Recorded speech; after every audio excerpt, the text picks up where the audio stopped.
Hello and welcome back to another video. So uh, now it's time to present chapter 2 of Walter Rudin's book. And my name is Taha Arkian.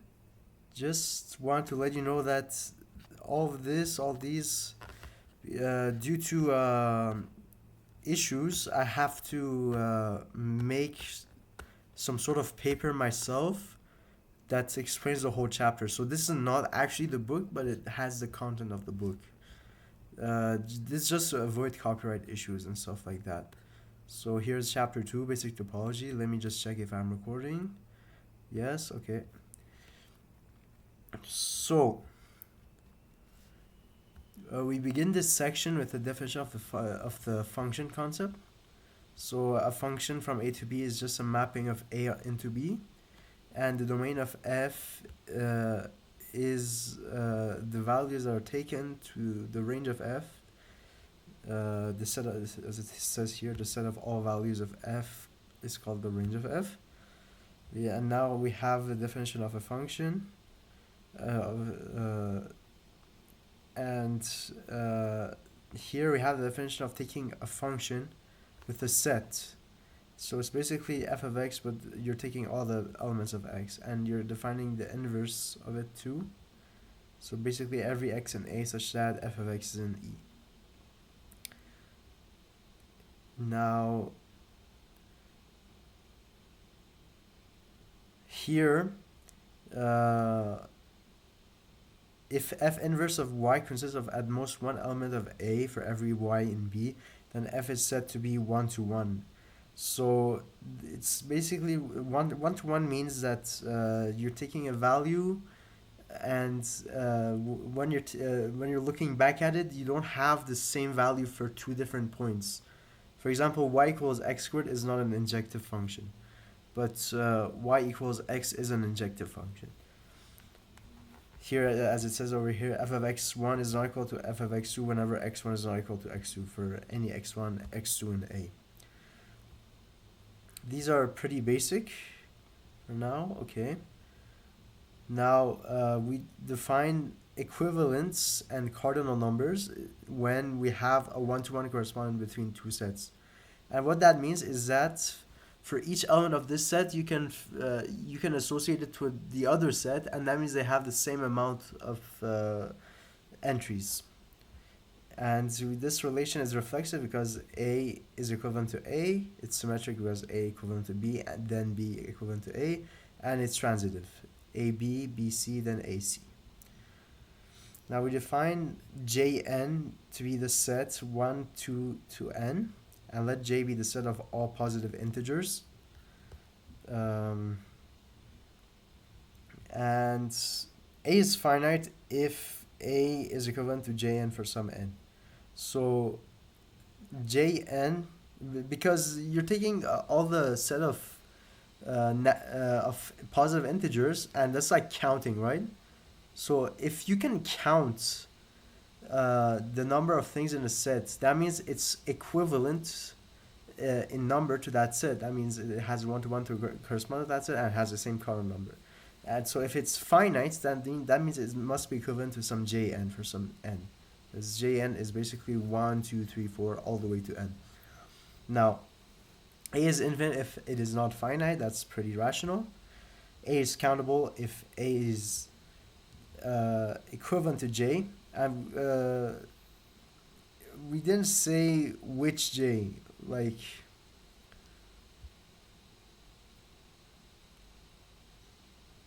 yeah. Because all we want for it is to be in one-to-one correspondence with subset subsets of this J over here, which contains all positive integers. And A is uncountable if it is neither finite nor countable, and A is at most countable if it is finite or countable. Countable sets are sometimes also called enumerable or denumerable. Now we have an example over here, the set of all integers 0, 1, -1, 2, -2, etc. See here we're associating each one of these values to an integer. And we can define this with this function over here.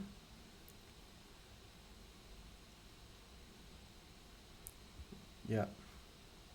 This is the function. If you plug in the values, you're going to get 0, 1, -1, 2, -2, 3, etc.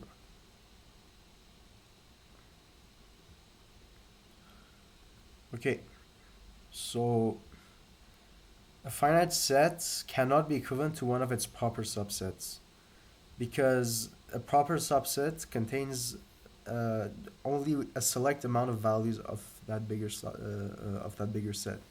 So of course that makes sense. However, this is possible for infinite sets, as shown by example 2.5, in which J is a proper subset of A, yet A is equivalent to J. This is because you can't really say infinity is contained in some sort of container.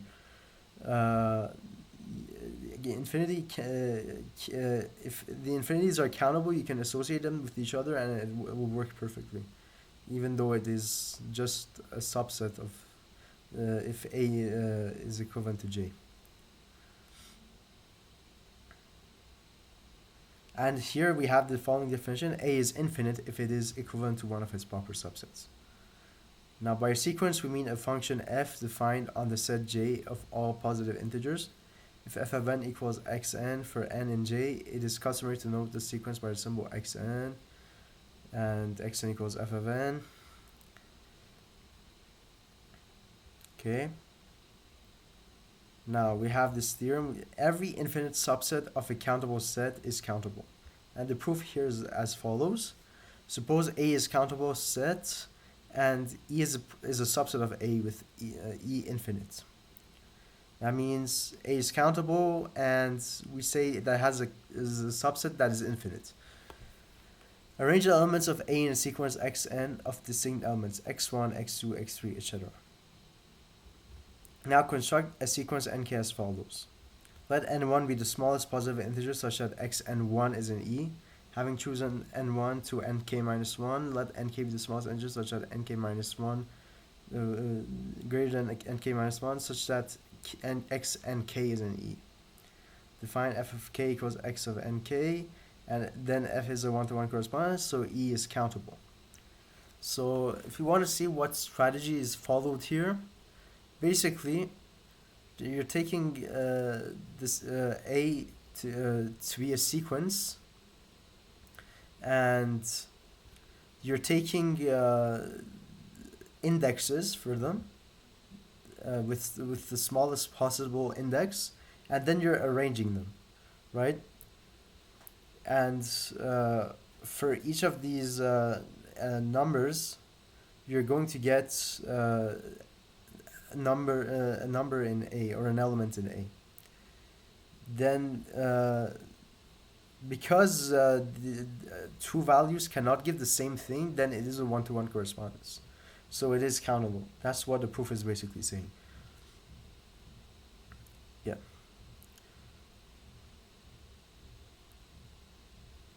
Let A and B be sets, and suppose that with each element A in A, there is associated a subset of B, which we denote by EA.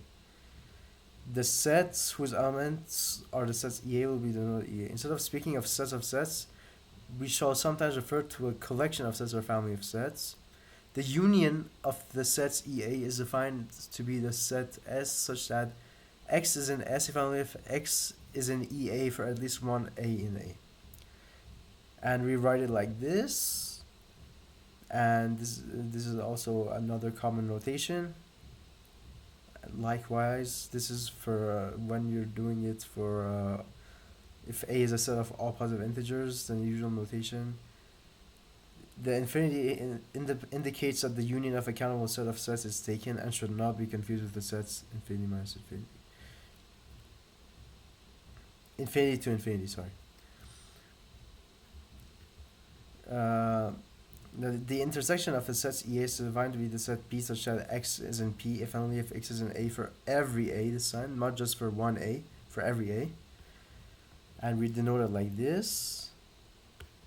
And we say they intersect if it's not empty, and they are disjoint if it is empty. And here we have an example set 1, 2, 3, and 2, 3, 4. Their union is basically 1, 2, 3 with 2, 3, 4, but 2, 3 and 2, 3 are repeated, so it's just going 1, 2, 3, 4. And their intersection, as you see here, is 2, 3 and 2, 3 in common. These are some very basic definitions over here. And I'm pretty sure most of you already know of these. Okay. Let A be the set of real numbers x such as 0 is less than x is less than or equal to 1. For every x in A, let Ex be the set of real numbers y such as 0 is less than y less than x. Then Ex is a subset of Ez if only if 0 is less than x less than or equal to z is less than or equal to 1. The union of them is equal to E1. And the intersection of them is empty. And it's pretty obvious because all of the EXs are contained in E1 because E1 contains all the numbers before 1 basically. So if you add do the union of them together, you're going to get E1. And of course, if a number precedes a number, then you're going to get that it's a subset of the other one because when you get less than or less than something, you're basically and less than something else. If that thing is before that thing, of course, you're going to get all the values again. So it's going to be inside that other set. Now to prove 3 over here, note that for every y greater than 0, there exists x less than y. So y is not in Ex for all x and y. Hence y is not in the intersection of Ex, and the intersection is empty.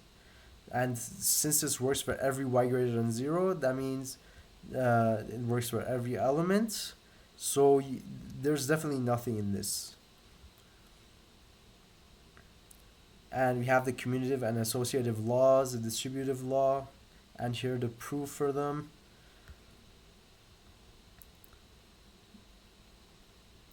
Let the left hand side and right hand side of 10 be denoted by E and F respectively.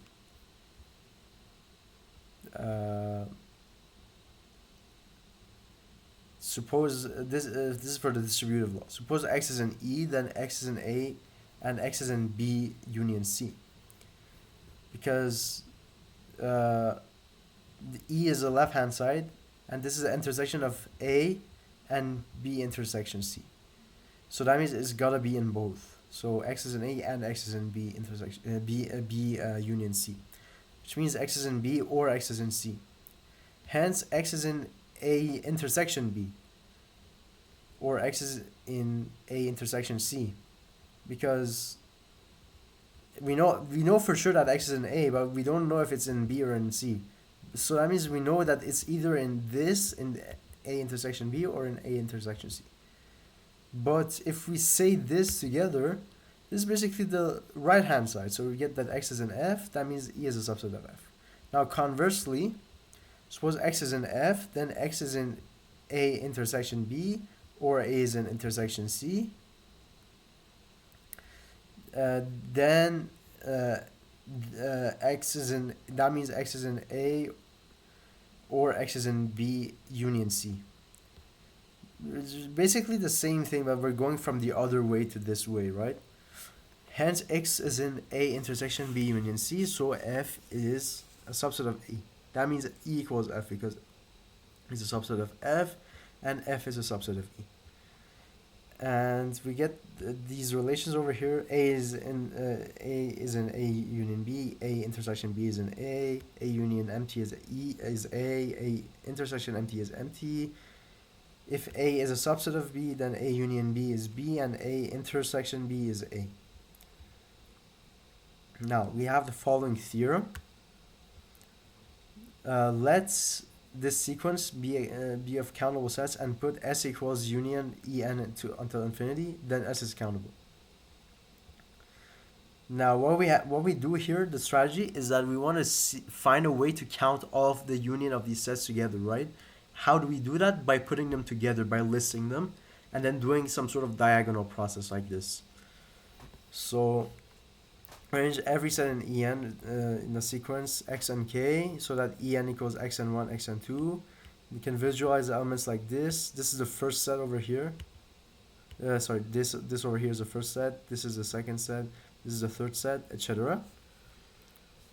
And we can do a diagonal pattern as follows: x1 1, x2 1, x1 2, x3 1, x2 2, x1 3, and etc. etc. etc. You can count it diagonally, and that means the union of them is countable. If any two of the sets even have the elements in common, they will appear more than once in this list. Hence, there exists a subset T inside the natural number such that S is equivalent to T, which shows that S is at most countable. Since E1 is a subset of S and E1 is infinite, S is also infinite. Therefore, S is countable.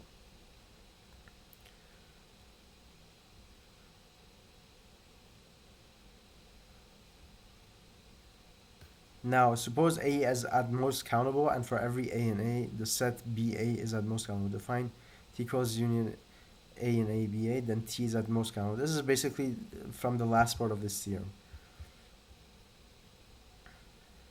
Now, we have the following theorem again. Let A be a countable set, and let Bn be the set of all n tuples where AK is in A. Then Bn is countable. Basically, you're saying that when you take tuples of a countable set, all possible tuples or n tuples, you're going to get a countable set. B1 equals A is countable, is immediate, because B1 it is literally A. Now suppose Bn minus, we're doing it by induction here. Suppose Bn minus 1 is countable for some n greater than or equal to 2. Then the elements of Bn are of the form Ba, where B is in Bn minus 1 and A is in A. So you're taking them together, right? You're taking this list from Bn minus 1 and this A from A. For each fixed B in Bn minus 1, the set of pairs Bn, Ba is in 1-to-1 correspondence with A, and hence countable. Because you're taking this to be fixed, and you're taking all the A's in A. So naturally, since all the A's in A are changing, you're just going to take consider that part that's changing, right?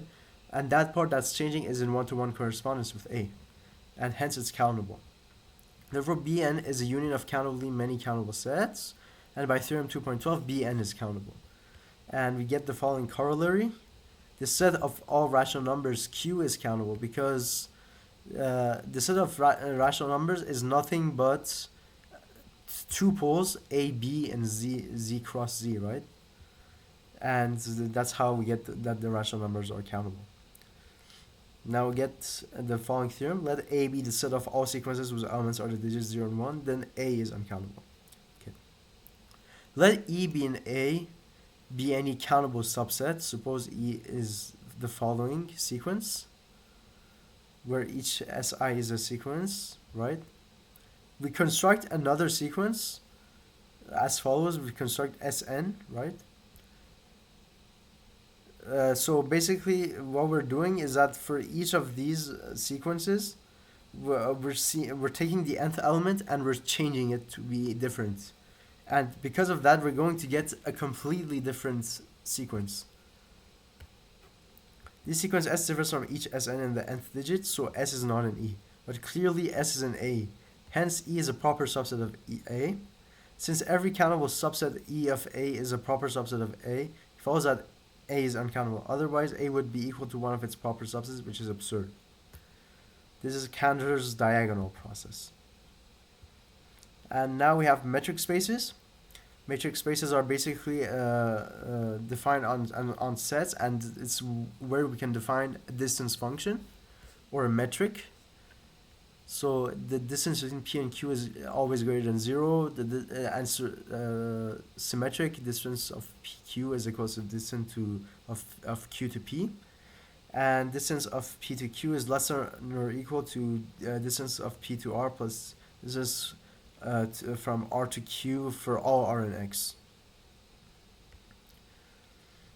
Now, an example of this, a common example, is the following distance function. You're taking the absolute difference between 2 points, and that gives you the distance, right?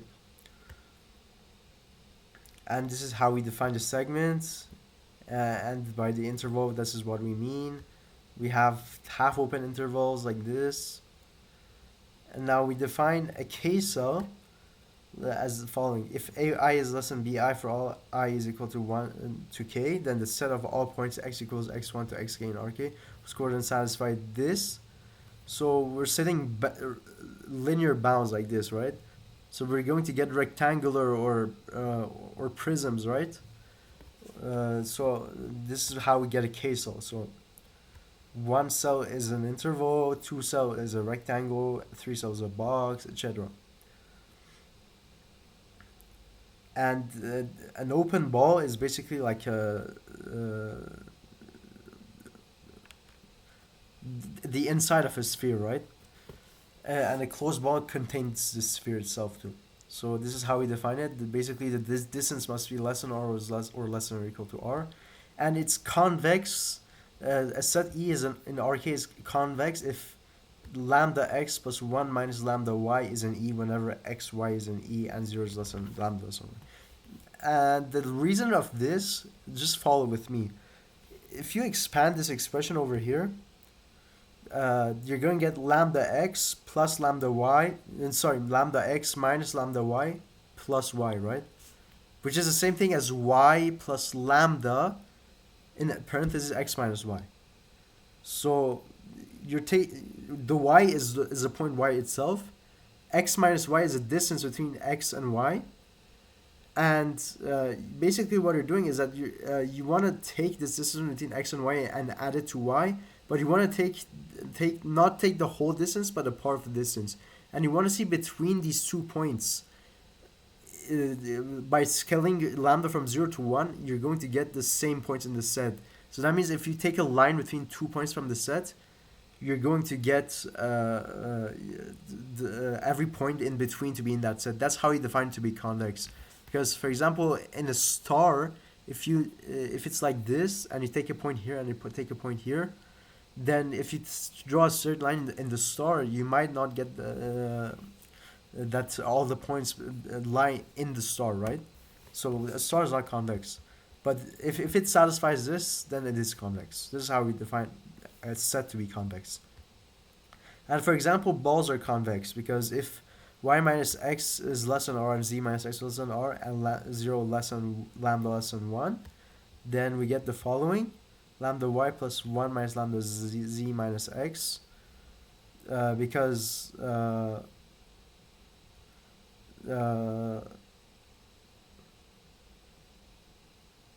you want to see if these points here lie in the set, right? So you're going to take it minus the other point x, and this is equivalent to this if you expand it algebraically, and then equivalent to this, which is less not equivalent, less or equal to this, because you're taking the absolute value separately. Then this y minus x and z minus x are both less than r, right? So this is less than lambda r plus 1 minus lambda r, which is equal to r. So that means this point also lies in the ball because it's less than r. Hence, a convex summation lies between the ball, etc. Okay. Now, let X be in metric space. All points and sets defined below are understood to be elements and subsets of X. A neighborhood of P and X is a set NRP consisting of all Q and X such that the distance between P and Q is less than R for some R greater than 0. The number R is called the radius of NRP. So it's like you're taking the points around that point, right? That's how you define a neighborhood. A point P is a limit point of a set E subset of X if every neighborhood of P contains a point Q not equal to P such that Q is an E. So a limit point, basically, if you want to look at it in simple words, is when something is part of the set, and you can find points around it. It's not isolated, in other words. or it's not like uh, because look, if you take an open set, like an open ball, the points, the boundary of it is not included in it, but it is a limit point of it, but it's not in that set. So a limit point can either be inside that set or around that set, right? So a set might not contain all of its limit points. That's why we call it a limit point, because it's just something so that you can find points nearby that might not be in the set, but it is a limit point of the set. Or it could also be part of the set, but that depends on the situation. Now, if P is in E and P is not a limited point of E, then P is called an isolated point, as I said, because if it's not a point of E and it's not a limit point, then that means that means there's nothing nearby, right? So that means it's isolated. I said E is closed if every limit point of E is a point of E. This is a definition of closed, and the reason why is that we want, if you imagine like the usual definition of closed is that it has a boundary that is included, right? If you want to include the boundary must be part of it, and the boundary is a limit point. So if you don't include it, that means it's not closed. So if you want a set to be closed, you must every limit point of E must be a point of E. A point P in E is an interior point of E if there exists a neighborhood N of B such that N is a subset of A. Set E is open if every point of E is an interior point of E. Yeah, so this excludes a boundary basically. This doesn't necessarily include a boundary. We just want to see if it's inside something. And if you want to see if it's inside something, we got to find something around it such that it's in the neighborhood around it. Now, the complement of E, denoted by E prime, is a set of all points P in X such that P is not in E. We already know that. Set E is perfect if E is closed on every point of E is a limit point of E. A set E is bounded if there exists a real number m greater than 0 and a point Q in X such that distance between P and Q is less than m for all P in E. And a set E, a subset of X, is dense in X if every point of X is either a limit point of E, a point of E, or both. Now, you have the following theorem. Every neighborhood is an open set. The proof is as follows. Let E be such a neighborhood of P, and let Q be in E. Then there exists a positive real number H such that distance of PQ is equal to R minus H. So you're taking some value less than the radius. Now consider all points S such that distance between Q and S is less than H. Then by the triangle inequality, we get the following. So you're taking a point that is not necessarily on the boundary. It's less than the radius, and then you're taking that point and another point which is less than the distance you define, right? So distance between P and S is less or equal to distance between P to Q to S. This is one of the properties of metric spaces. And we have defined it like this. So it's less than or equal to R minus H. Sorry, less than R minus H plus H.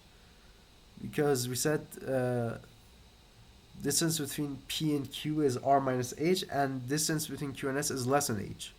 So we get that distance between P and S is less than R. So that means S is in NRP and is equal to E. Thus Q is an interior point of E because we found a point that's in the neighborhood. Since this holds for all Q and E is open. We get the following theorem. If P is a limit point of a set E subset of X, then every neighborhood of P contains infinitely many points of E. Okay. Suppose for contradiction that there's a neighborhood N of P which contains only finitely many points. Let Q1, Q2 to Qn be all points of N intersection E with Qi not equal to P. So we want to see all the points that are inside the set and a neighborhood, and in the neighborhood. And we define the minimum distance between that point and all of these points. Now, the minimum of a finite set of positive numbers is positive, so R is greater than 0. Now consider the neighborhood NRP by construction. NRP contains no point Q in E, such that Q is not equal to P. Because you've basically reduced every point. You said, okay, I'm just going to take the smallest one, and this is going to exclude all the other points. Therefore, P is not a limit point of E, which contradicts the hypothesis. Hence, every neighborhood of a limit point contains infinitely many points of the set. And as a corollary, we get a finite point set has no limit points. Now, get the following examples. Consider all these sets, the set of all complex numbers. Z is less than 1, Z less than or equal to 1, non-empty finite set of all integers Z, E equals 1 over n. And notice it has a limit point, but it does not contain that limit point, because Z equals 0. If you take any number R and you define a neighborhood, there's going to be a number 1 over n that is going to be inside that neighborhood. But it does not contain that limit point, because 1 over, it's when you approach infinity that you get 0, but it doesn't get to infinity, right? So it doesn't include 0, so it doesn't contain that limit point. The set of all complex numbers are squared and the segment AB. Now if we look at the properties here, for A, it's closed. It's not closed because as you see, it's less than 1. It doesn't contain the boundary, so that means it's open. It has an interior. It's not perfect, because to be perfect it must be closed, and it is bounded because every point is less than 1. You've defined a bound basically. You've also defined a bound for the second one, because all it's doing is just adding an equal to it. Now this is closed because it contains a boundary, and that means it's not open, because not every point is an interior point, because the boundary is not interior, right?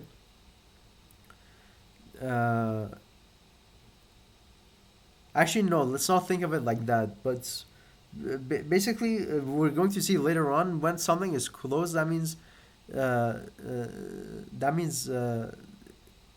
it doesn't necessarily mean, because look, close and open, it can happen at the same time. So it doesn't necessarily mean that if this is closed, this is open. You're going to see later on. A non-empty finite set, so it's going to be closed because it's countable and everything is separated, right?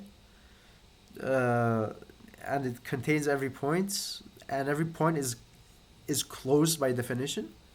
So that means it's not open because it has no interior. It's basically different points because it's finite. You can count them. It's not perfect because it's not closed, and it is bounded because it's finite, right? The set of all integers Z, again, it's all points 1, 2, 3, 4, 5, 6, etc. So it's closed and it doesn't have an interior, so it's not open. It's not perfect. Why? Because the definition of perfect means closed and every point of E is a limit point of E, right? But every point of E is not a limit point of E. For example, the point 1, if you take a neighborhood next to it, between 1 and 2 and 0 and 1, you can take a neighborhood, and in that neighborhood you're not going to find any numbers in that set, right?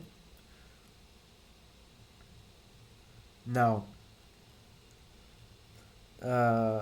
so that was for the integers D, right?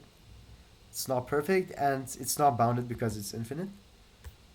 The set E equals 1 over n.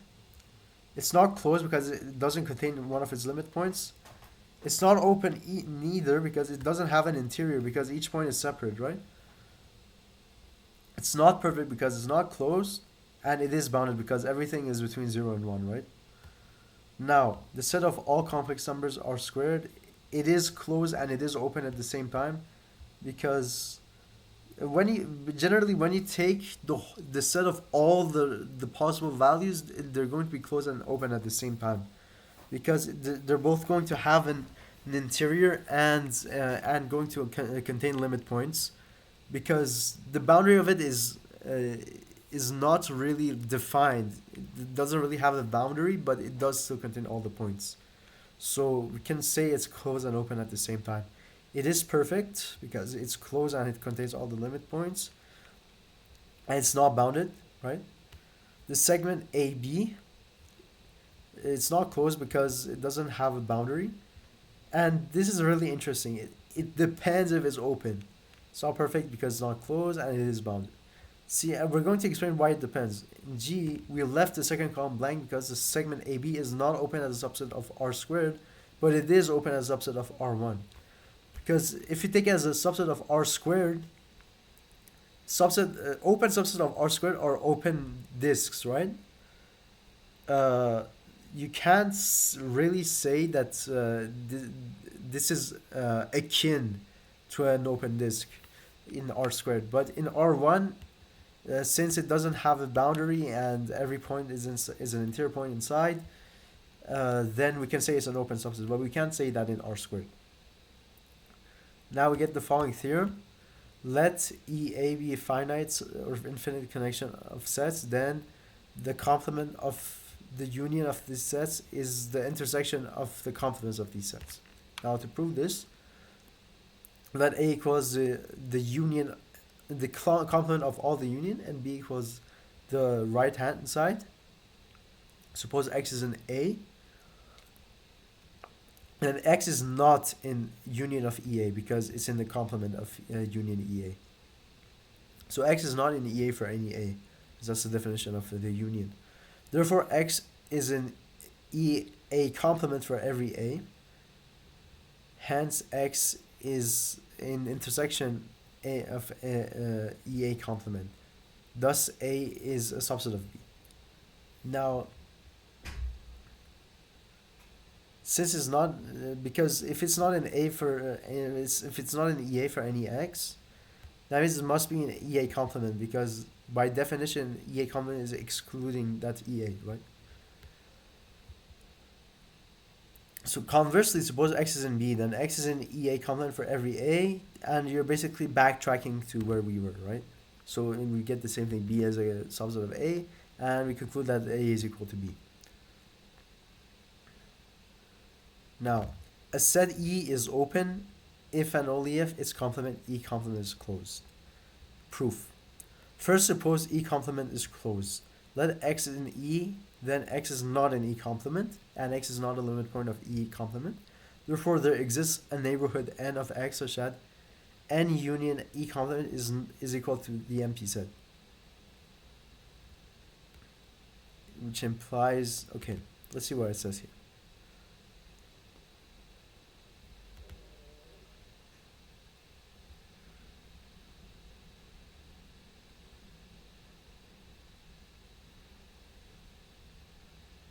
Okay, X is in E, not in E complement, and X is not a limit point of E complement.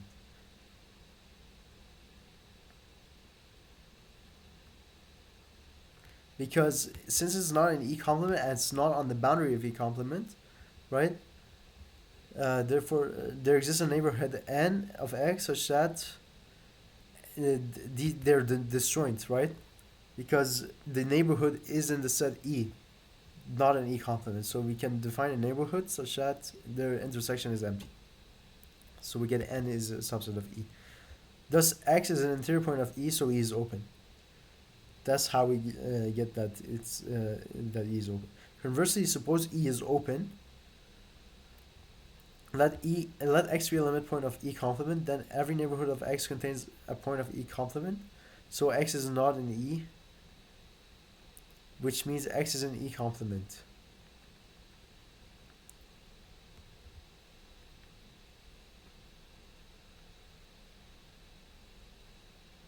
Okay. Hence, E complement contains all its limit points and is closed. Basically backtracking, right? To get from here to there. A set F, so we get the following corollary. A set F is closed if and only if its complement is open. Now we get the following theorem. The union of open sets is open. The intersection of closed sets is closed. For any finite collection of open sets, and their intersection is open. And for any finite collection of closed sets, their union is closed.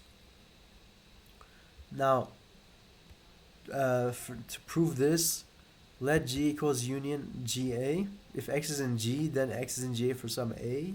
Since GA is open, X is an interior point of GA, and hence of G. Thus G is open, this proves part of A. So each X is an interior point of some GA, and since every point of every GA is an interior point, that means every point of G is also an interior point. So that means it is open. To prove part B, we use the following property that we just proved.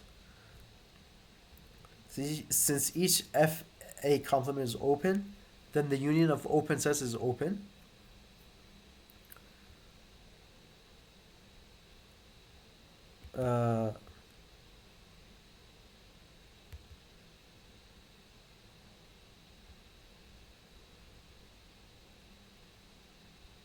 Yeah, because we just proved that their intersection is closed.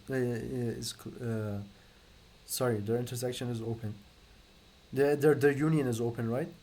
So that means this is open. So that means the left hand side is open. If you take the complement, that means this thing itself is closed, right? So that means the intersection. Let's just read the proof, just to not make any mistakes. Since each FA complement is open and the union of open sets is open, it follows that the complement is open and therefore the intersection of F of A is closed. This to get the following thing. Now let H equals the intersection of GI where GI is open. Let X be in H. Then for each I equals 1 to n, there exists a neighborhood Ni of X of radius R, such that Ni is in GI.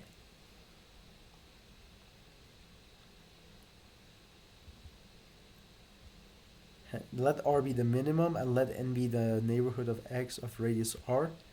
Then n is a subset of GI for all I, so n is a subset of H.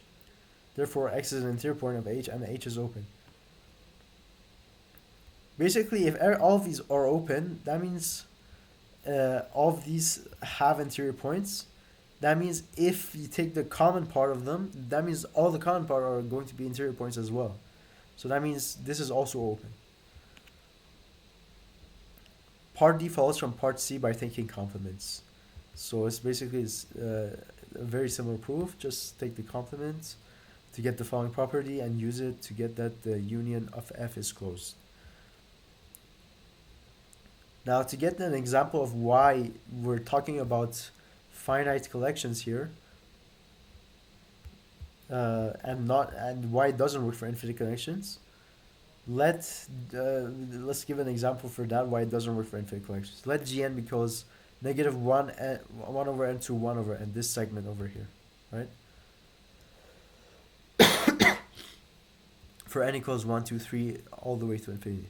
Each Gn is an open subset of R1.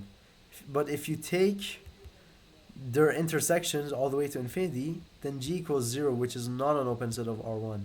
It's just one point and it's closed. Thus, infinite collection of open sets need not be open. Similarly, the union of an infinite collection of closed sets need not be closed. Now we define the closure of a set.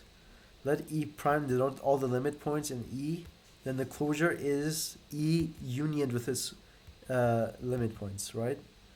So you're taking everything that limits E and adding it to it to get that E is closed, basically, and we call that the closure. And we get the following theorem.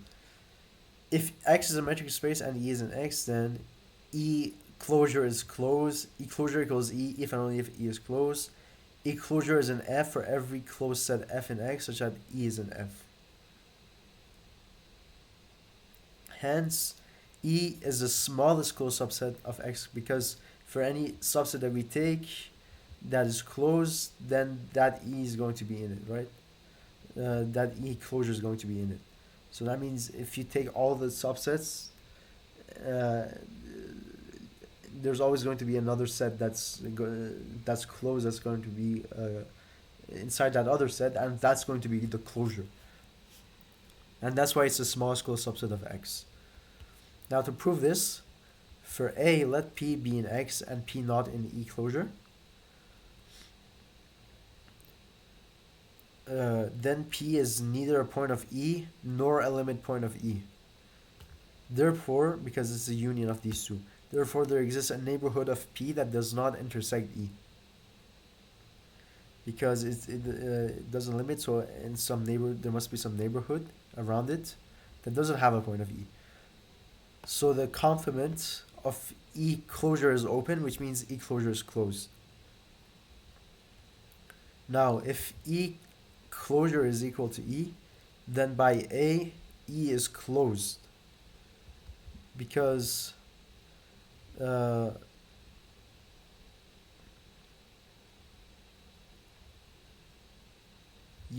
because we said that this is closed. So if it equals that means E is closed. Now if we do it conversely, if E is closed, then by definition 2.18 and 2.26, E prime is a subset of E because it contains all its limit points. So and we know that if we take the union of some subset with the set itself, you're going to get the set itself. So that means E closure equals E. Let F be any closed set such that E is a subset of F. Then F contains all its limit points. And hence E prime is a subset of F, so E closure equals E union E prime is in F.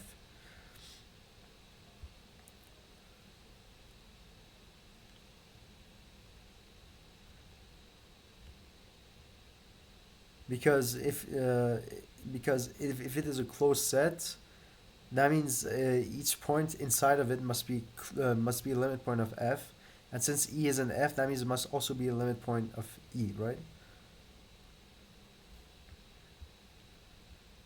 Let E be a non-empty set of real numbers that is bounded above. Let Y equals the prime of E. Then Y is an E closure. Hence, if E is closed, then Y is an E.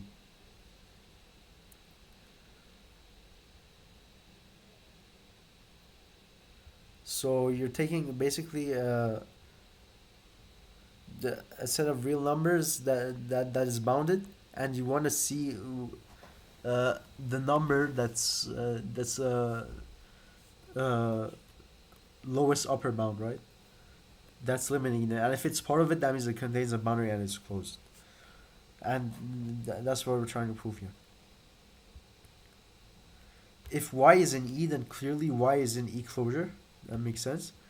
Assume Y is not in E. Then for every H greater than 0, I said Y is equal to the supreme of E, right? For every H greater than 0, the number of Y minus H is not an upper bound of E.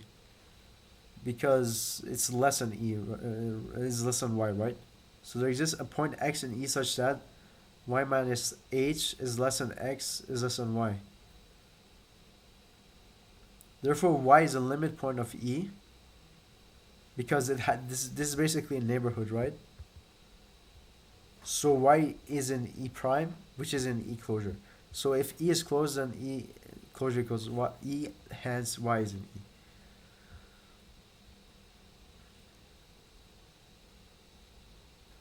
Now here we define open relative to one set, right? Because as we said, something might not be open relative to R squared, but it might be open relative to R1, right?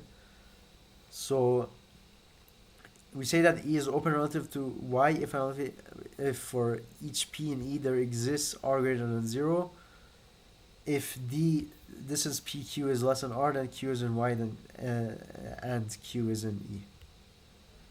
Right? Okay. This is how we say that it's open relative to a set.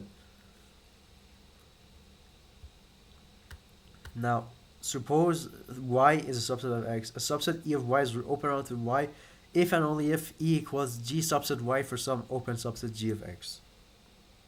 Now, for proof, suppose E is open relative to Y, right?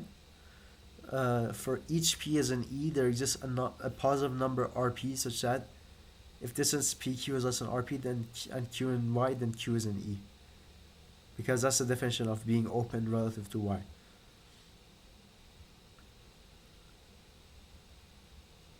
Let VP equals Q in X such that DPQ is less than RP. Basically the neighborhood, right?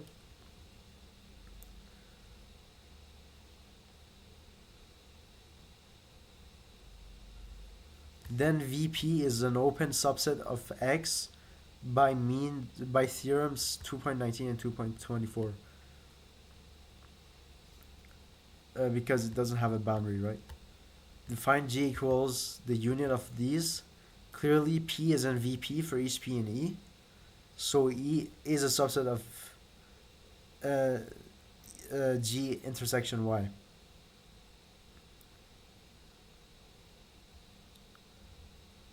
Because VP, if I'm not mistaken, is an intersection, is a subset of G intersection Y. Is a subset of G intersection Y, yeah. Because G is the union of all of them, yeah. And we defined VP to be the neighborhoods in X, and we're doing the union of them. On the other hand, since VP intersection Y is a subset of E, for each P and E, it follows that G intersection Y is in E. Yeah, it's basically you're working your way around to get the result from here to here again, right? So we get E is equal to G intersection Y.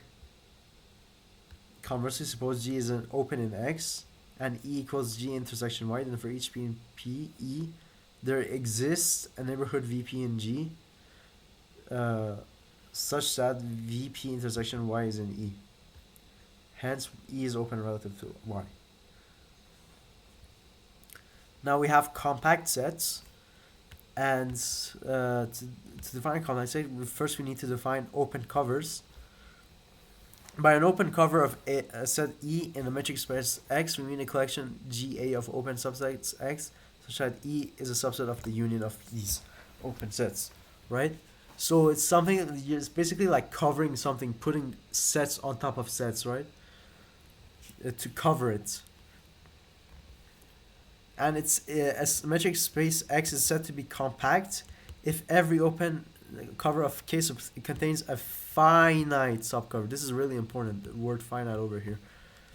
So basically a set is compact if you can always cover it with only a finite number of covers, right?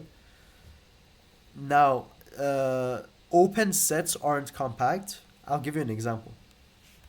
If you take the open disk from 0 to 1 and you define a cover of all the smaller open disks with the radius 0, with the radius 0.1, with the radius 0.2, etc., all the small open disks, the union of all of them will give you a cover. Now, there is no finite subcover that is equal to the set, that will cover the set. Why? Because there's no boundary, and you can't take one set to say that, okay, this is a boundary, right? There's no boundary to take that set and say this covers the set. No. So that means there's no finite subcover, even though we have an infinite cover. So that set is not compact, basically.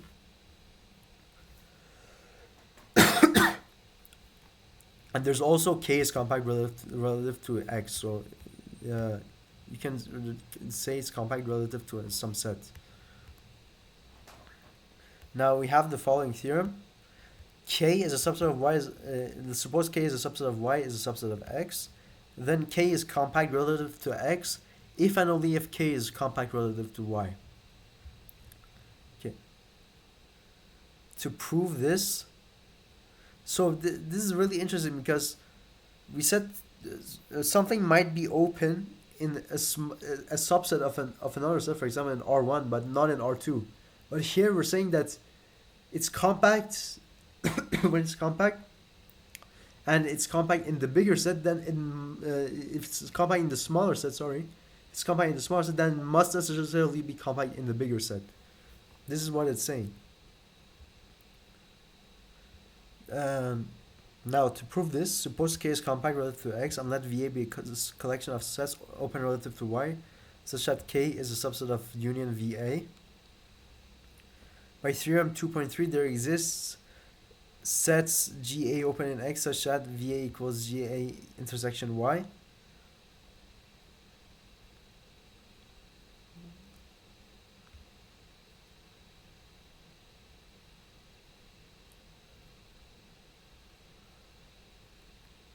Okay.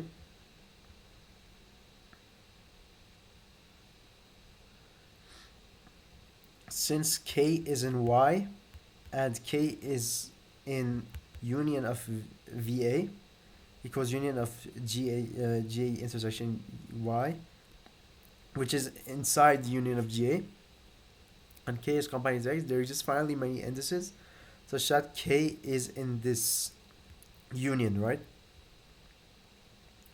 Since K is a subset of Y, this implies K is like this.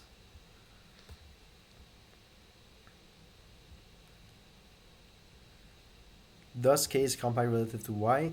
Conversely, suppose K is compact relative to Y, and let GA be a collection of open sets of subsets of X, such that K is a subset of union GA, and we define it like this. And we get a similar property, right? Okay.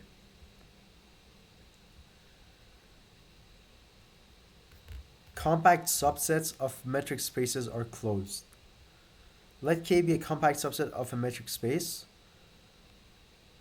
We show that X excluding K is open. Let P not in K for each Q in K.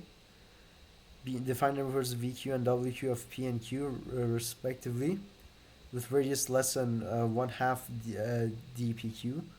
Okay, so I'm back because my battery was running low. I had to charge my laptop, and I was kind of feeling tired. I didn't realize I was talking for 1 hour straight, and the proof started not making sense to me, so I had to take a break. Anyways, let's go back to reading this proof.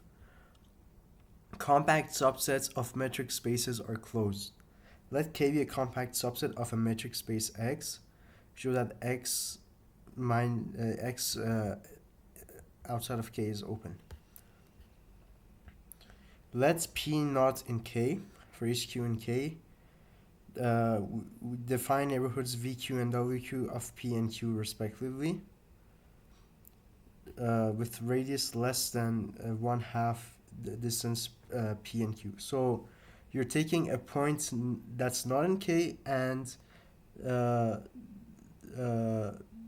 you're taking all the other points Q and K, and you're defining neighborhoods such that the distance between them is 1/2 of their distance, so they don't really intersect each other, right? Because this is half the distance, and this is the neighborhood, right? If you think of it like that, then distance PQ is less than the distance between VQ and WQ. So VQ and WQ do not intersect. That's of course logical. Since Q is compact, the collection WQ has a finite subcover WQ1 to WQN, such that K is in WQ1 union all the way to WQN. Let V equals the intersection of all the VQ. then V is a neighborhood of P, and V intersects K. Thus, P is in X excluding K is an interior point, and X excluding K is open, hence K is closed. Okay. Closed subsets of compact sets are compact. Suppose F is in K is in X, where KF is closed in X and K is compact. Let VA be an open cover of F. Since F complement is open and disjoint from F, the family VA union F complement is an open cover of K. Since K is compact, there exist finally many indices alpha 1 to alpha n such that K is in this new subcover. Because we're taking an open cover and we're adding its complement to it, and that remains an open cover, right? And if we let VAI equal to F complement be one of the selected sets, we may remove it and still retain an open cover. So for each open cover, we can add and then remove, right? So we have shown that a finite subcollection of VA covers F. If F is closed and K is compact, then F intersection K is compact. By theorems 2.24 and 2.34, the intersection F intersection K is closed. If we see what they were, 2.24 and 2.34. So let me just open my book. So 2.24 was, yes, the union of open sets is open, right? And their intersection is closed.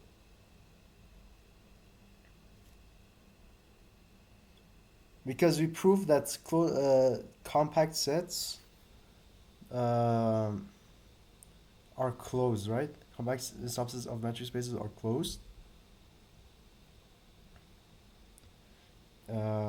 So that and this is also closed, so their intersection is closed, and their intersection is in K, and K is compact, right? And we showed that closed subsets of compact sets are compact, so that means this is also compact.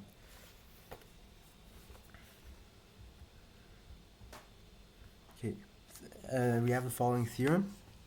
Let Ka be a collection of compact subsets of a metric space X such that the intersection of every finite subcollection is empty.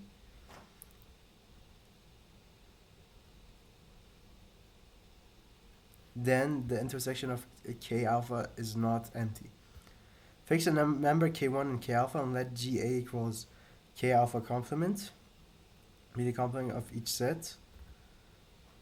Assume that no point of K1 belongs to Ka. For the sake of contradiction, right? Because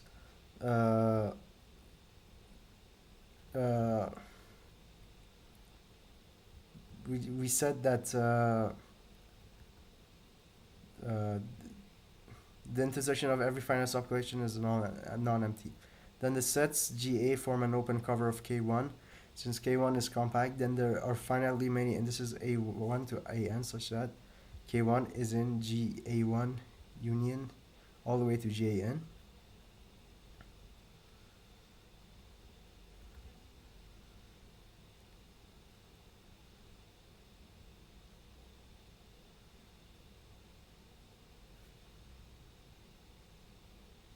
Yeah, because no point belongs to Ka. So if you take their complements to K1, so if you take their complements, they're going to cover K1, right? And we know K1 is compact because we defined it to be a collection of compact sets. And we know there are finally many indices alpha, such that it's like this. Equivalently, K1 intersection K alpha up to K alpha n is empty.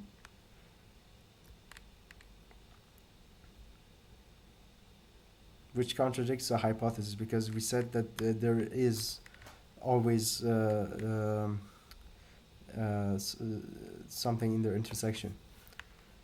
Therefore, the intersection of Ka is not empty. Okay, we get the following corollary. If Kn is a sequence of non-empty compact sets such that K1, K3 is in K2 is in K1, etc., then the infinite intersection of Kn is not empty.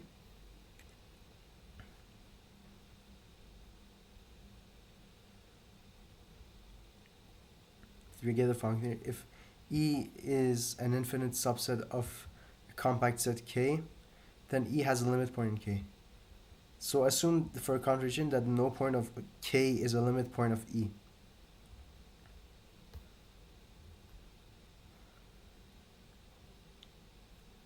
Then for each Q in K, there exists a neighborhood VQ of Q which contains at most one point of E, namely Q if Q is an E. Because we said that there's no limit point, that means it doesn't have a neighborhood which contains another point of E. Then VQ is an open cover of K, but no finite subcollection of it can cover E. Why is it an open cover of K?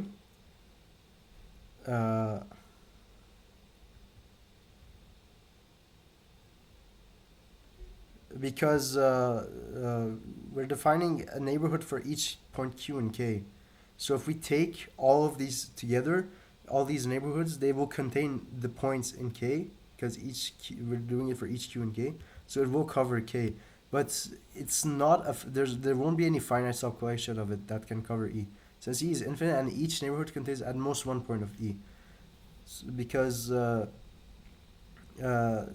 it to be able to have a finite subcollection, it must be able to cover some part of E that excluding that point, but it's not able to do that. Since E is a subset of K, the same is true for K concentrating the compactness of K. Now we have the following theorem. Let In be a sequence of closed intervals in R such that In is in In minus 1 dot dot dot I3, I2, I1. Then the infinite intersection of In into infinity is not empty. Okay, so let In be equal to An to Bn. Then the sequence An is a non-decreasing function and Bn is a non-increasing. Since An is less than Bn, both sequences are bounded and supremum of An equals x is less than or equal to Bn for all n. So you're taking this An as a lower bound of this interval, right? And it's increasing, right? It's I mean it's non-decreasing. It's always either the same or it's increased. And you're taking the supremum of that. That means the greatest upper bound of that. So you can imagine these lower bounds approaching a certain value as they close in and close in and close in and close in, and we take that to be the supremum.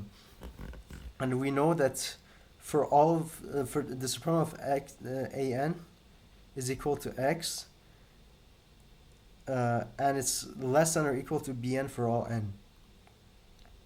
Because Bn is always greater than An, so for any lower upper bound of An, x is going to be less than or equal to Bn. Also, An is less than or equal to x, because we've defined it to be the upper bound of the Ans. So that means x is in An Bn, because An is less than or equal to x is less than or equal to Bn. Thus, x is in the infinite intersection of In.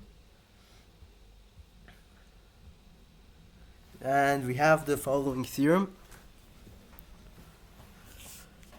Let k be a positive integer if In is a sequence of k cells such that I1 is in the same thing basically over here, but we gotta do it for multiple dimensions to get the same result. And we set x star equals x1 star xk star, and we're doing it this x star is for each different dimension. We're going to get the same result. It's analogous to this theorem over here. Okay. Every K cell is compact. This is the next theorem. Proof. Let I be a k-cell consisting of all x equals x1 to xk in Rk, such that aj is less than or equal to xj is less than or equal to bj. For I1 less than or equal to j is less than or equal to k. And we define this as delta. And we have x minus y is less than or equal to delta. Why? This is kind of like the diameter of the k-cell, right? Because you're taking the distance between the starting point and the end point of each dimension, and you're squaring them and adding them and then taking the square root. What is that? That's basically the norm of one corner to the other corner, which is the diameter, right? You're using the Pythagorean theorem to find the diameter of this k-cell. And we know that the largest distance in the k-cell is the diameter, so that means x minus y is less than or equal to that diameter. Suppose to the contrary that there exists an open cover GA of I that contains no finite subcover. Divide I into 2 to the power of k smaller k-cells by bisecting each interval aj by bj as midpoint aj plus bj over 2. So you may start with one k-cell and then 4 different k-cells. And then 2 different k-cells and then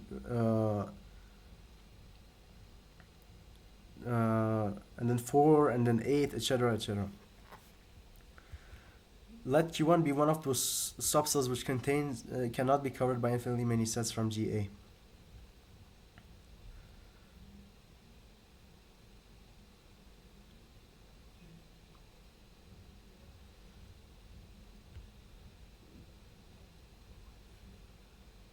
Because if I cannot be covered by finitely many GA, then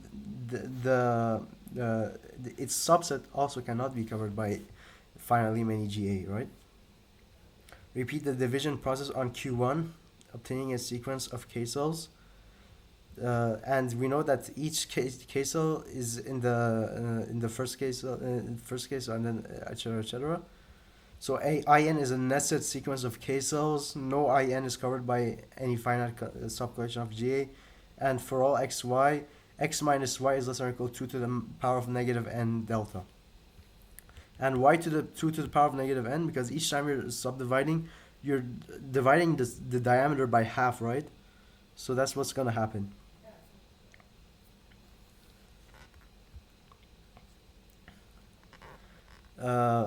By theorem 2.3, the intersection contains a point x star. Since GA is a cover of I, there must exist some GA such that x star is in GA. Since GA is open, there exists R greater than 0 such that x minus x star is less than R. It implies x is in GA. Choose n so large so that 2 to the power of negative n is delta is less than R. And why do we do that? Because let me just look at the book to show it to you. Because otherwise 2 to the n is less than or equal to delta over R for all positive integers n, which is absurd since R is Archimedean. This is what it says in the book. What that means is that the Archimedean property says that nx is greater than y, if I'm not mistaken. Yeah, it says that nx is greater than y. And if we take y equals delta over r, then each time you're multiplying this n, let this n equal to 2, then that means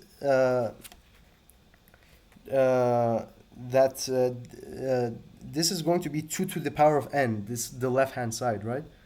So that means 2 to the power of n must be greater than delta over r, which is basically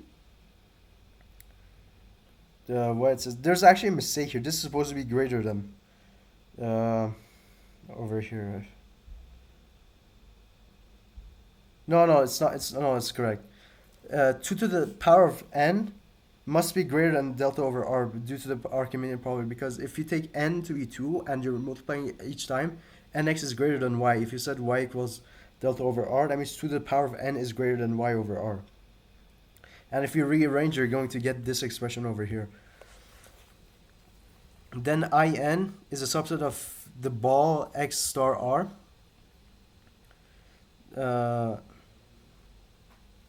Because if it's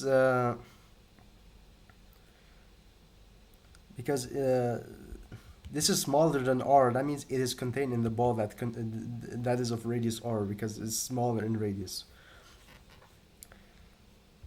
And we know that this ball is in GA, which contradicts B, that it is not covered by any finite stop collection of GA.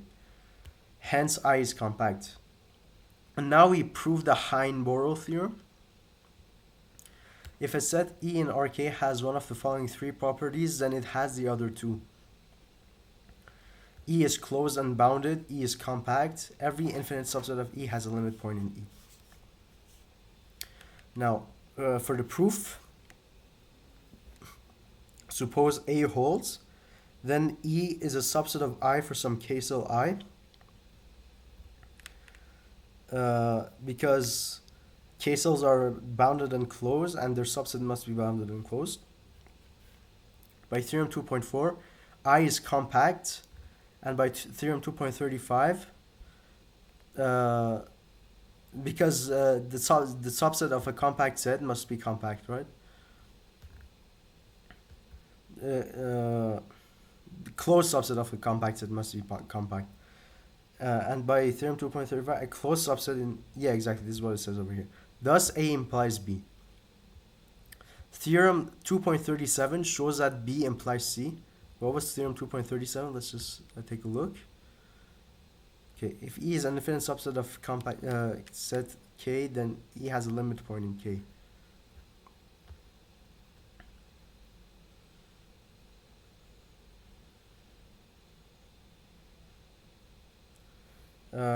Let me look at the book for real quick.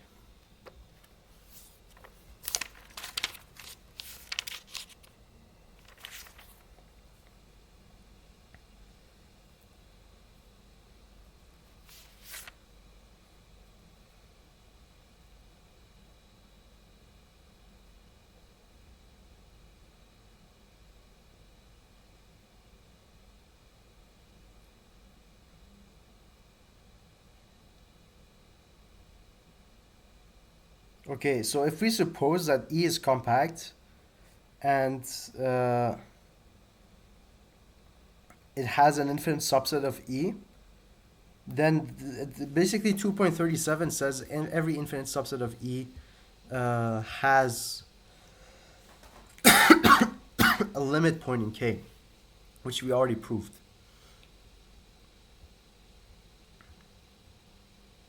So B implies C. Now we have to prove C implies A, because we're trying to form a chain, right? A implies B, B implies C, C implies A. That means A implies B implies C implies A implies B implies C, right? So everything is connected like that, forming some sort of chain that relates all of these properties. To prove C implies A, first assume E is not bounded. Then there exists a sequence xn in E such that xn is greater than n because it's not bounded. For it to be bounded, it must be less than an integer. And we're taking xn minus 0 is greater than n. The set S equals the sequence xn is infinite and has no limit point in Rk. The reason for that is that the reason for that, let me just look at it real quick. Oh yeah, I remember. It's because if you look at it more closely, you're going to get that I believe xn minus y is greater than there's the absolute value of all of xn minus y is greater than the absolute value of xn minus the absolute value of y, right? And if you use that property, you can see that no point is contained in Rk. because for it to be contained in RK, it must have a neighborhood such that this works, but xn minus y, its absolute value is greater than the absolute value of xn minus the absolute value of y. So it does have a limit point in RK. This contradicts C, so E must be bounded. Now assume E is not closed, then there exists a point x naught in RK, which is a limit point of E, but x naught is not in E.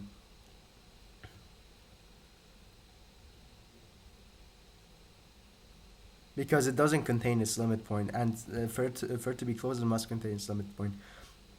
For each n in n, choose xn in E such that xn minus x naught is less than 1 over n.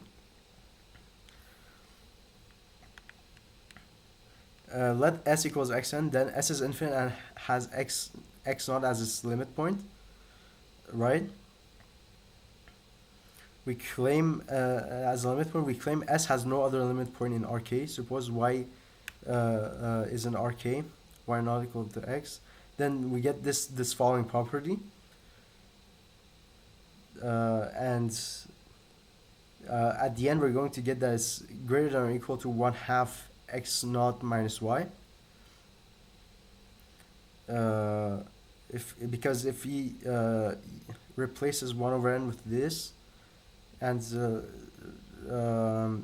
compared to the y, because y is not equal to x naught, it's in RK, so it's not necessarily contained in this ball. So x naught minus y is not necessarily, it's actually bigger than xn minus x naught. So this is going to be greater than or equal to 1/2 the absolute value of x naught minus y. So y is not a limit point of S.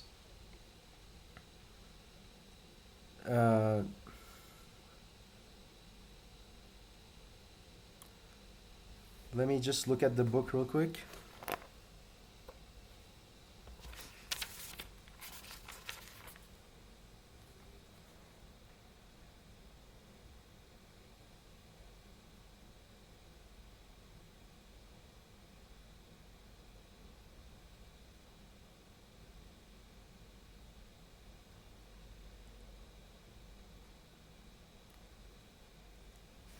Um,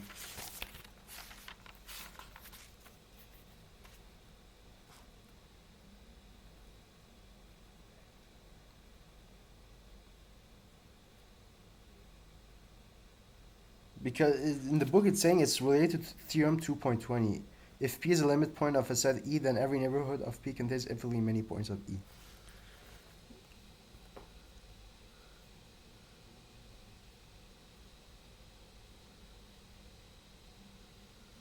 And basically we're saying that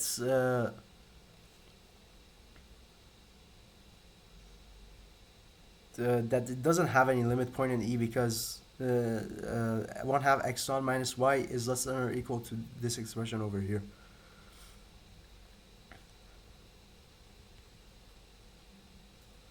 So it's actually contained in this expression over here.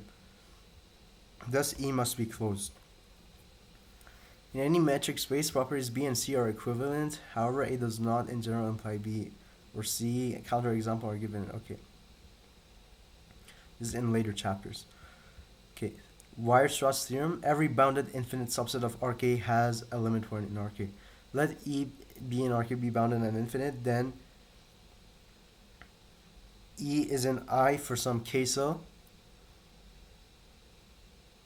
I is in RK. I is compact, so E has a limit point by 2.37, because we said any infinite subset of a compact set has a limit point in RK. Now we come to perfect sets. Let P a non-empty perfect set in RK, then P is uncountable. The proof is basically the following strategy is that you're going to take different neighborhoods. You're going to suppose that it's countable and take different neighborhoods and show that their intersection is empty. That for each neighborhood you define another neighborhood containing the other neighborhood containing the other neighborhood, etc., etc. And then you're going to run out of points, and you're going to show that we're running out of points, but we're not supposed to run out of points, and you're going to get a contradiction like that. So let's see how the proof works. Since P has limit points, it must be infinite. Suppose P is countable and enumerate its elements as x1 to x3, etc., etc. We will construct a sequence Vn of neighborhoods inductively as follows. Let V1 be any neighborhood of x1, for instance, V1 equals y in Rk, y minus x1 is less than R1. Let V1 equals y in Rk, y minus x1 is less than or equal to R1 be its closure. Suppose Vn has been constructed such that Vn intersection P is non-empty. So that means it is contained in P, right? It's not contained in P, but it has a part in P. Let us define Vn plus 1 using the fact that every point in P has a limit point of P.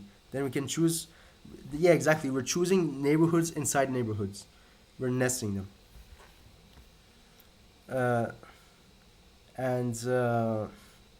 We're defining xn not equal to xn not inside Vn plus 1, and the same property for Vn plus 1 as for Vn over here. Define Kn equals the closure of Vn intersection P. Since the closure of Vn is closed and bounded, it is compact. That's a Hein-Borel theorem. Also, xn is not in Kn plus 1, so no point xn lies in P lies in the infinite intersection of Kn. But Kn plus 1 is in Kn, and each Kn is not empty. By the corollary to theorem 2.36, the intersection is not empty, leading to a contradiction. Therefore, P must be countable. Corollary, every interval AB with A less than B is uncountable. In particular, the set of all real numbers is uncountable.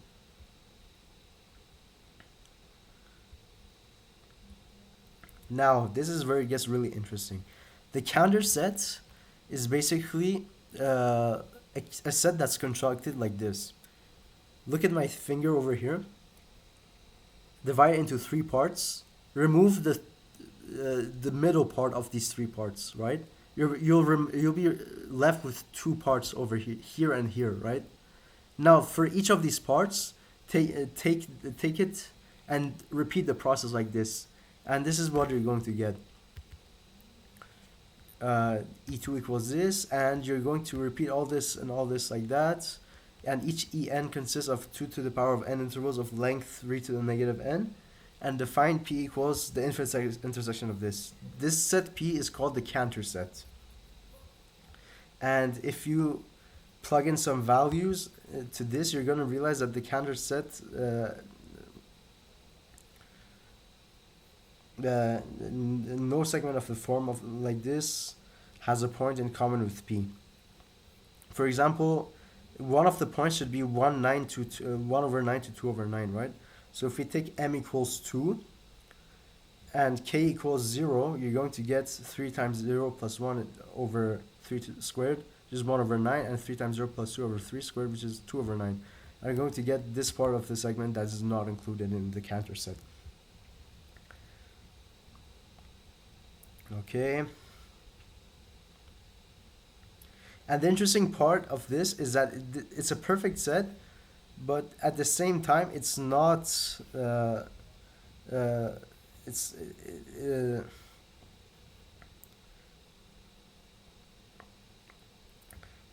Because every segment is supposed to contain this segment, right? But the Cantor set doesn't contain this segment, so that means the Cantor set is not a segment, which is really interesting because it's a perfect set, but it's not a segment. That means it doesn't have any isolated points, but it's not a segment either. Because usually when it's not a segment, you think everything is isolated, right? But the Cantor set is not isolated and it is perfect, which is really interesting.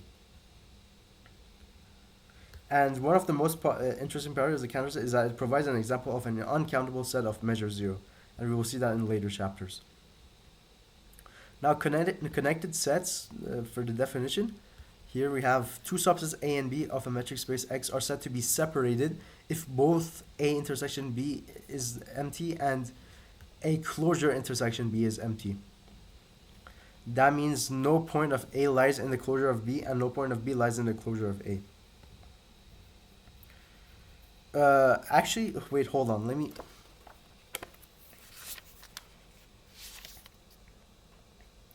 Yeah, there's a mistake here because A intersection B closure here. There must be a bar on top of this B over here. A intersection B closure is not empty and A closure intersection B is not empty. A set E in X is said to be connected if E is not the union of two non-empty separated sets.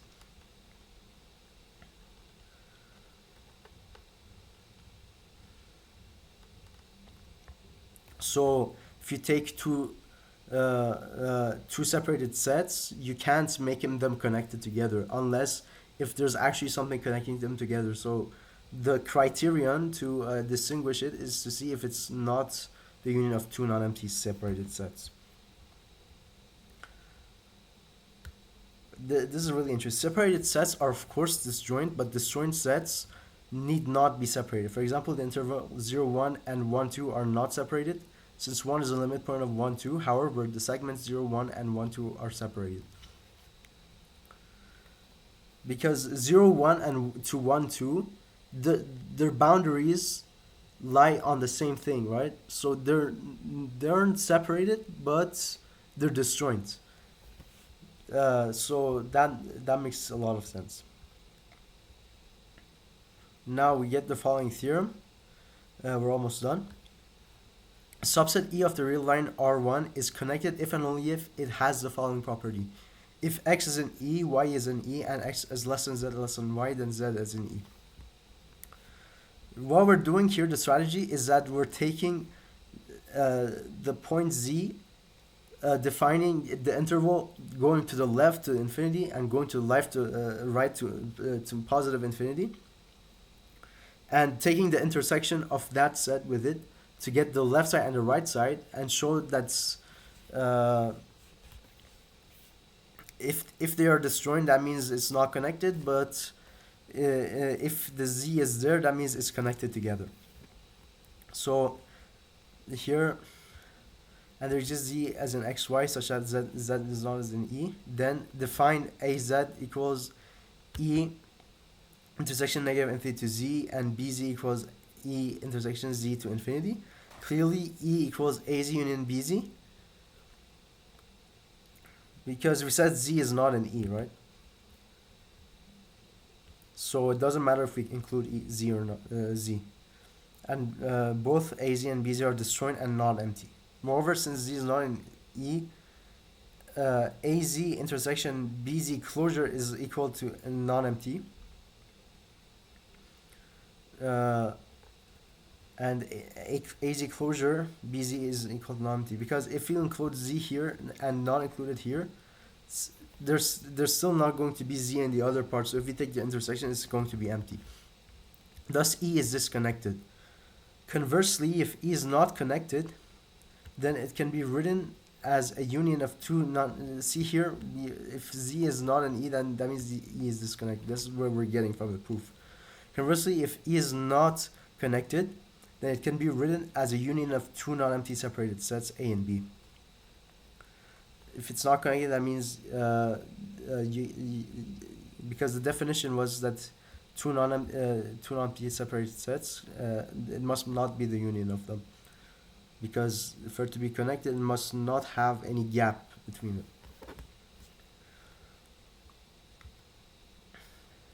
Let X is in A and Y is in B with X is less than Y. Then there exists some Z is in XY, such that Z is not in E, otherwise the entire interval would lie in E, contradicting the separation. So let's see the proof in more details here. Suppose E is not connected. Then there exists non-empty separated sets A and B, such that E equals A union B, A intersection B closure is empty, and A closure intersection B is empty. We're basically backtracking again, right? Pick X is in A, Y is in B, and assume without loss of generality that X is less than Y, because it doesn't matter in which set we pick X and Y, which one is greater than or less, right? Define Z equals supremum of A intersection interval of XY. uh, by theorem 2.38, Z is an A closure. 2.28, theorem 2. What was theorem 2.28? Let's see. Yes, let E be a non-empty set of real numbers which is bounded above. Let Y equals supremum of E, then Y is in E closure. Hence, Y is in E is closed. Okay. Because this is the supremum of a real uh, of a set of real numbers, so it is going to be in the closure of A. Since A, because it's the limiting point of that part of A which is in the interval x y. Since A intersection B closure is closed is empty, it follows that Z is not in B.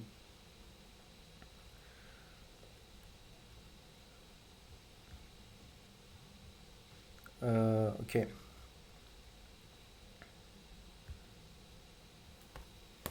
Let's look at the proof in the book again.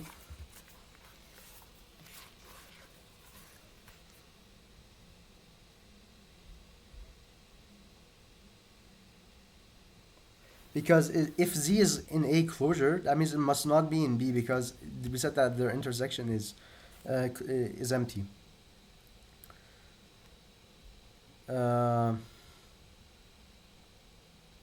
Does Z is in XY? Um,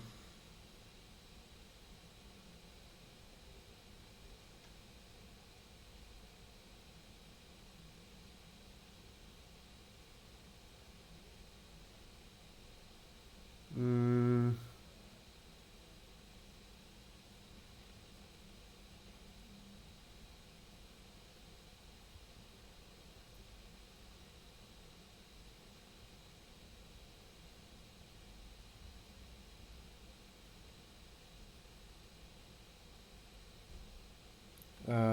let me just look here.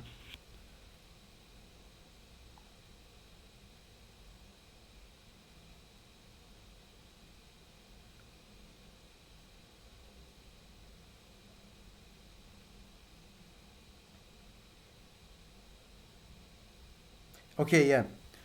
Um, because if Z is in A closure, that means it must be on the upper bound, because it is the upper bound and it is in the closure. It must be the upper bound of all the x's. So that means all the x's must be less or equal to Z, and it's not in B. And we said that Y is in B, and since it's not in B, is less than all the numbers and values in B, and we know Y is in B, so that means it's less than Y. So that means X is less or equal to Z is less than Y. So that means it's in the interval Z, Z and X and Y, right? Now we get two cases. Either Z is in A or Z is not in A, right?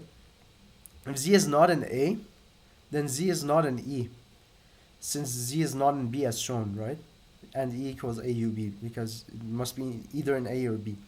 So we have X is less than Z less than Y, because we define that Z is in the following interval, but it's neither in A or nor in B, so it can't be equal to any of them.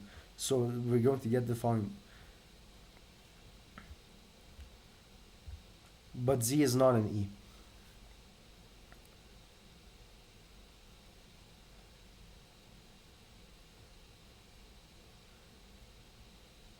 We're trying to prove that it does not have the property stated in the theorem.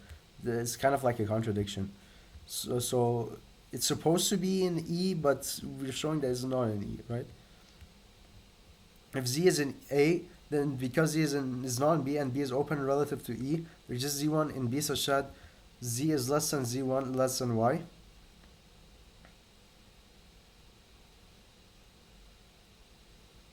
Since Z1 is in B and Z1 is not in A, we again have Z1 is in XY such that Z1 is not in E.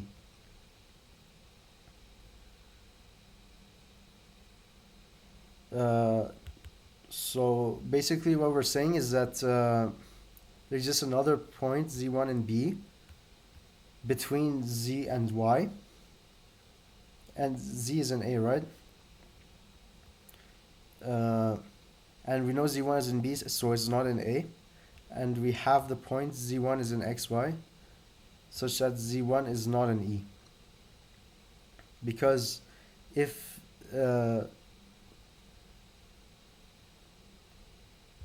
it's between these, then you can limit it so that it's not even contained in E, right?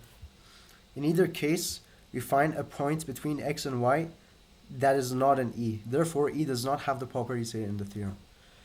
So that's it for this video. I hope you've enjoyed it. I know it's a little long. I didn't expect it to be this long. I'm going to see what I'm going to do for the next chapters to not make it this long, or try to summarize it more. But I really hope you enjoy. Please leave a like, subscribe, and I'll see you later. Thank you.